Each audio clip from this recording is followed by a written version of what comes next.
Hello mga ka-Pilswiss! Nandito pala kami ngayon sa Grindelwald, isa sa mga pinupuntahang tourist destination ngayon. Dahil sa warm ang winter namin ngayon, walang maraming snow, nandito lang sa mataas na bundok yung may snow. Kaya walang masyadong turista. So, ito pala yung itsura ng first clip po.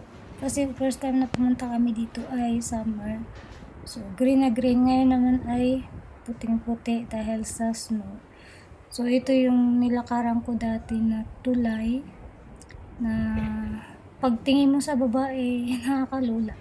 Pero ngayon, hindi na ako masyadong natakot. Buti na lang, hindi masyadong mahangin unlike nung summer. Kaya, kalmado lang yung paglalakad mo dito. Hindi umuuga yung tulay. So, ayan, sa baba, nakakalula talaga.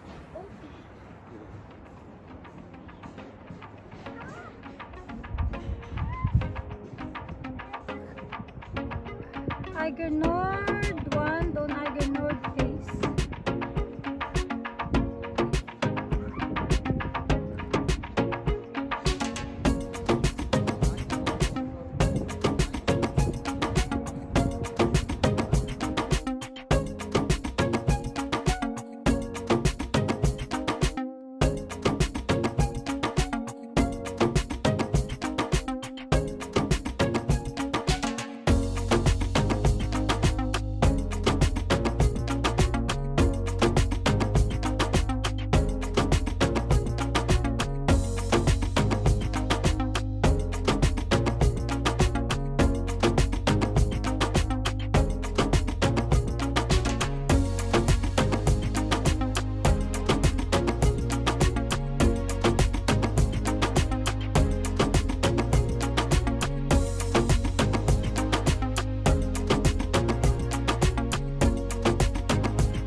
Narating na nga namin yung dulo.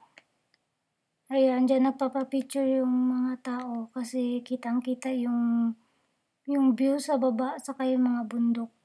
Kaso hindi na ako nakapag-video doon kasi nga nalubat na pala yung cellphone ko. Kaya ito na lang yung nakuha ko mga video. Thank you for watching. Bye-bye.